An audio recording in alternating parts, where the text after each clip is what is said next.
Get it, Joe. I got it for I you. have a baddie. Yep. Yep. So here, this is Christ entering the realm of death. And if you see he's not alone, here's the figure of a man and a woman representing Adam and Eve, humanity. Right. So who are they? Well, that's us, every man, every woman. Mm-hmm. And has to do with this life, not just to come.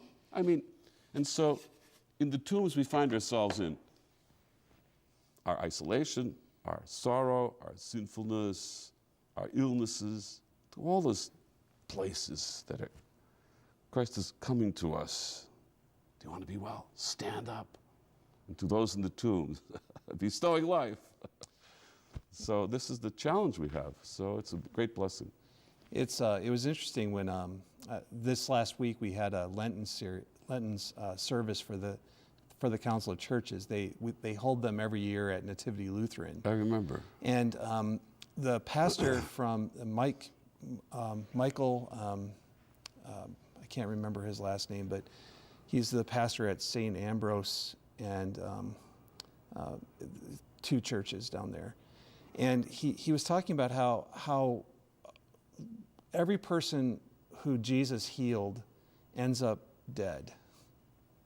Yes. They all end up dead. And so the question isn't so much about how do we heal people, because the people will eventually, everyone succumbs to. We're not the great exception. We are not. We are not. Everyone. The one truth that we can kind of agree on is that we're all going to die. But the question is, how do we live in the present? And he in his sermon he talked about the healing narrative, but then he said, they end up dying, and he said, but what they do is they die healed.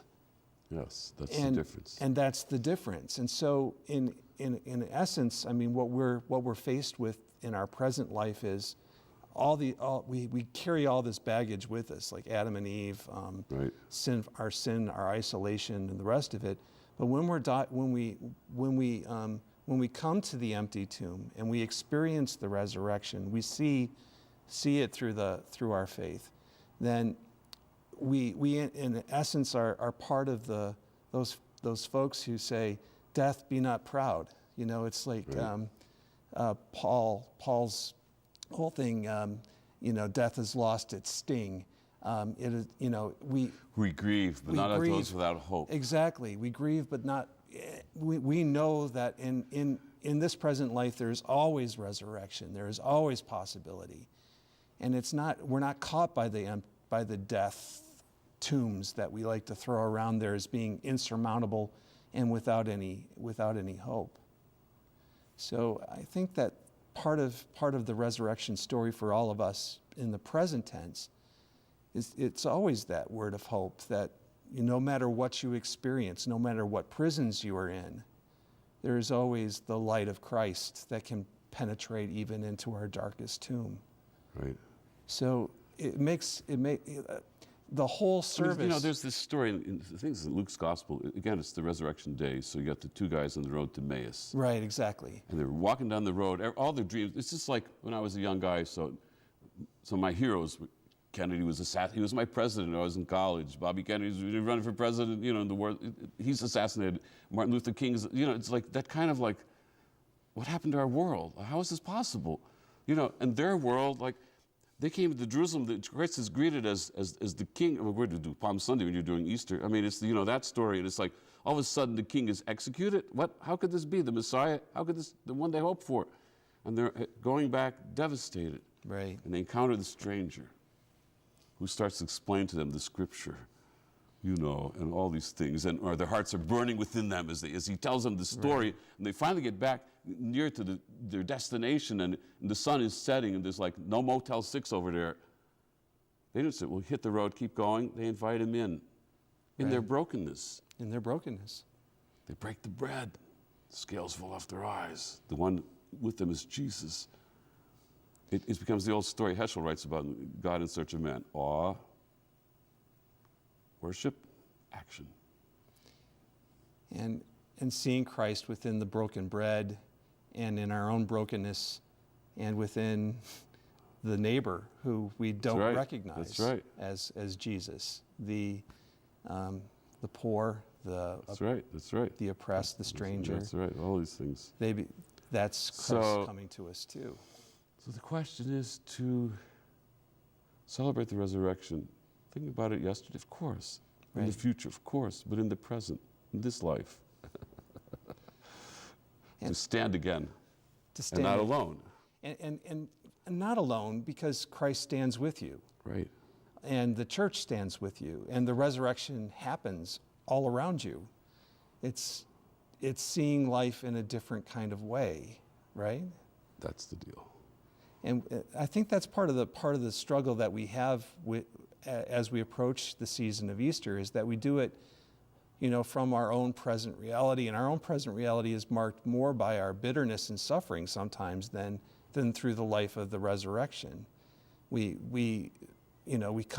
see the tombs all around us. We see the dead put down into the grave. And that for us is like the end of the story. But when you come to a Greek funeral, everything there is about carrying the person to life, isn't it? I mean, Yes, it is. you carry a person from the body from death to life. There is resurrection even in the midst of suffering and death. And so we struggle with these issues. I mean, and sorrow carves deep into our being. Right. But Cahill Gibran once wrote, he said, the deeper sorrow carves into your being. So we deal with Holy Friday, Good Friday, the more joy you can contain. Right. I heard a priest once define joy. He said, joy is the infallible sign of the presence of God. And all of a sudden, it's like you go from this, it's like this roller coaster of like feelings, like anguish, to this. Is it possible? Yeah, I think it's possible. Because even in the deepest and the darkest of places, it's like from the psalmist of David, he says, out of the depths, Lord, I cry to you, hear me. I had a friend of mine who was a priest, Father Stephen Bolanek, used to be up at Door Mission, St. Mary's in Baxter Street, and he said to me once, the bottom of the bottomless pit, Christ is still there, can be found. And I think we discover this during the week of the Passion, because it leaks our own stuff.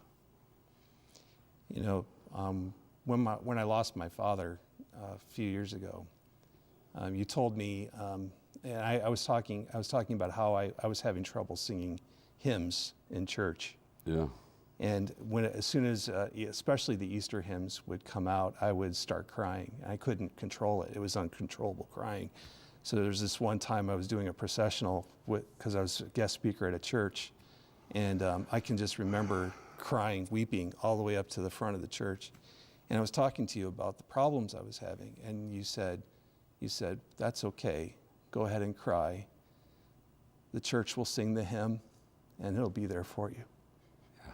And that's why you need that's why Genesis, you need it. not good to be alone. It is. We need each other. We do. No one's saved by themselves. It's always in community.